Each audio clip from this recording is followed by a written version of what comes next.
জনগণের বিপুল ম্যান্ডেটে গঠন করা একটা সরকার, এই সরকার একচোখা নীতি গ্রহণ করুক, এটা নিশ্চয়ই কারো প্রত্যাশা না।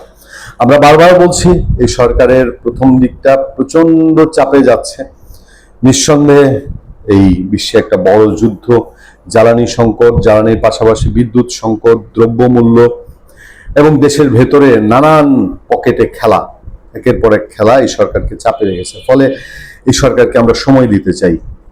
2 মাস যাওয়ার পরেই সরকারের সফলতা ব্যর্থতার পরিমাপের দিকে এখনো যেতে চাই না। তবে ওই যে বলে না যে আকাশের রং দেখে মেঘ চেনা যায়, সরকার কোন দিকে যাবে এই সম্পর্কে কিছু ধারণা ইতিমধ্যে আমাদের হয়ে গেছে, কিন্তু এটা আমি এখনই আলোচনার যোগ্য বলে মনে করছি না। এই সরকার ক্ষমতায় আসার পরে একটা খুব ভালো সাইন ছিল যে ডক্টর ইউনূস তার প্রতিহিংসা থেকে সাংবাদিক আনিস আলমগীরকে জেলে নিয়েছিল এবং আরো দীর্ঘমেয়াদী জেলে আটকে রাখার ফন্দি ফিকির যা করার করেছিল। কিন্তু তারেক রহমান সরকার আসার পরে পরিবেশ পরিস্থিতি আইন অঙ্গন এমন রাখা হয়েছে যে স্বাভাবিক নিয়মে আনিস আলমগীর জামিন পেয়েছেন এবং তাকে অহেতুক কোনো মামলায় আর আটকানো হয়নি। শুধু জামিনই পাননি, মুক্তি পাওয়ার পরে প্রধানমন্ত্রী তারেক রহমান ঈদ উপলক্ষে সেই লোকের সঙ্গে সৌজন্য কুশল বিনিময় পর্যন্ত করেছেন।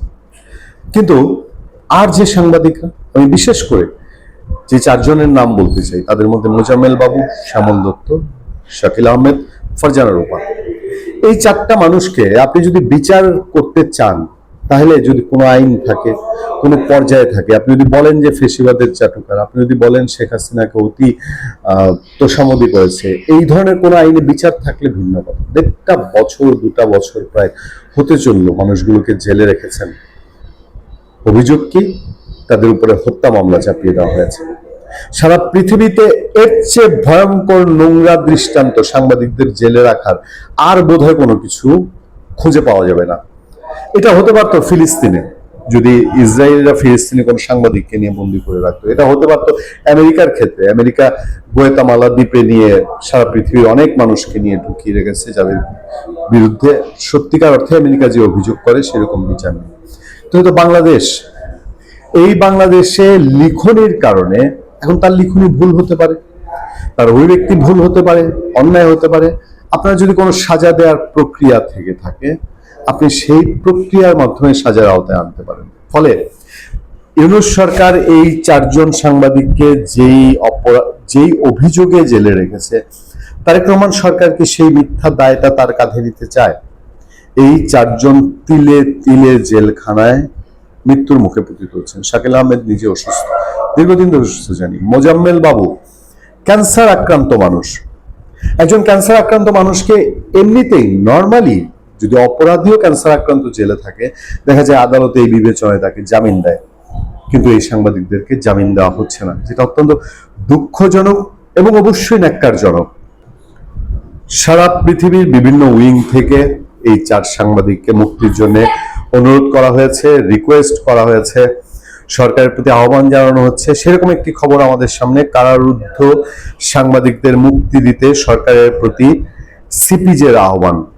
নির্বাচনী প্রতিশ্রুতি পূরণ করে কারারুদ্ধ সাংবাদিকদের মুক্তি দিতে বাংলাদেশের আইন, বিচার ও সংসদ বিষয়ক মন্ত্রী মোহাম্মদ আসাদুজ্জামানকে চিঠি লিখে সরকারের প্রতি আহ্বান জানিয়েছে সাংবাদিক সুরক্ষা কমিটি সিপিজে।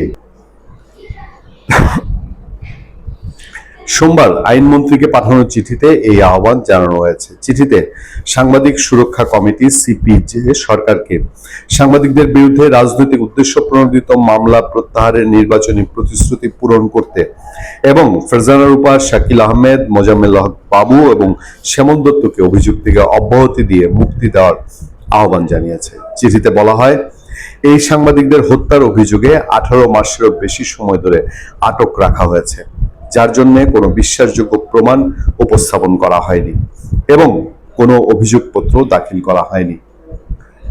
আমি নিশ্চিতের উপর নিশ্চিত, শতভাগ নিশ্চিত, যে মানুষগুলো সমাজের ফারজানা রূপা, শাকিল আহমেদ, মোজাম্মেল বাবু, শ্যামল দত্তকে অপছন্দ করে বা যারা মনে করে তারা অতিরিক্ত শেখ হাসিনার তোষামোদী করেছে, আওয়ামী লীগ সরকারের তোষামোদী করেছে, অথবা আওয়ামী লীগ সরকার থেকে অবৈধ সুবিধা নিয়েছে, সেই মানুষরাও এটা বিশ্বাস করেন না যে এই 4 জন হত্যাকাণ্ডের সাথে সম্পৃক্ত হতে পারে।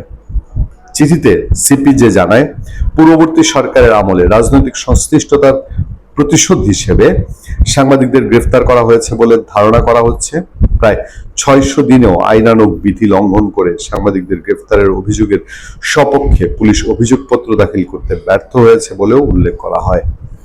চিঠিতে সিপিজে গুরুতর মানবিক উদ্বেগও প্রকাশ করে জানায়, সাংবাদিক শ্যামল দত্তের হৃদরোগ এবং গুরুতর স্লিপ অ্যাপনিয়ার মতো নথিভুক্ত সমস্যা রয়েছে, যেগুলো মূল্যায়ন করা হয়নি।